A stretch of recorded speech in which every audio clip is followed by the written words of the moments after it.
Baltimore is a city of water. The Patapsco River, the Inner Harbor, the gateway to the Chesapeake Bay.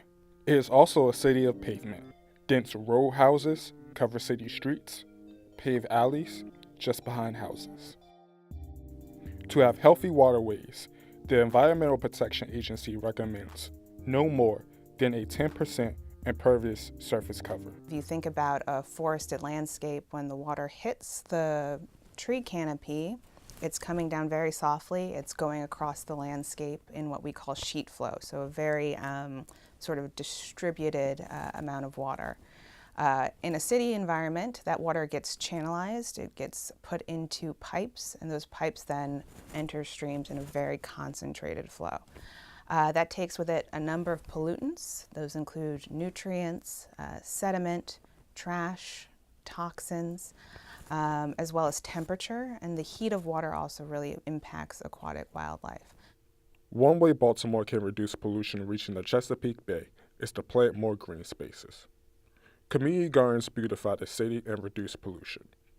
They are also a way to improve access to fruits and vegetables in the areas that lack it.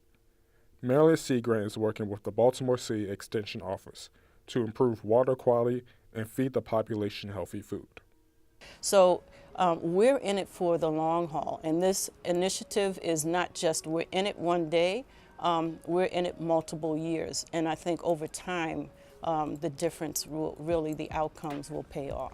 Gardening in Baltimore is educating the next generation, letting them know you don't need to live in the country to farm the land.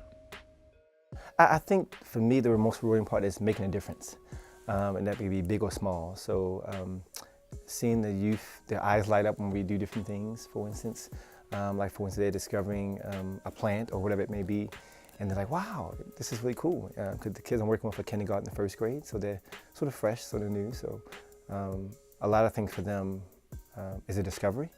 So I like that. None of this will work without the committed volunteers who live within the neighborhoods and volunteer their weekends to tend to the plots. The Reservoir Hill Community Garden on the edge of Drew Hill Reservoir maintains a garden that has become a neighborhood hub and center. Extension has this connotation for a lot of people. I think that they imagine a rural setting with farms and agriculture, and urban extension still deals with growing crops and food, but also has expanded to include a lot of youth leadership development. Our nutrition education programs are really important, as well as providing pertinent, science-backed, research-based information. We have a large variety of things grown in it, mostly vegetables, mostly summer vegetables like tomatoes, peppers, cucumbers. That's what people like to grow, squash. Even when I was a kid, I was gardening all of my life. But when I moved into this neighborhood, I had a large enough yard, so I had vegetables and flowers growing in the yard. I pretty much know what I want and what I have to do before I come out.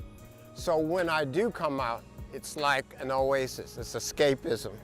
I'm getting away from the riffraff and all of the things that I might find annoying. A lot of the kids, not only one, didn't know the difference between a potato and a tomato. And a lot of the kids generally were not introduced to fresh vegetables prior to coming into the garden.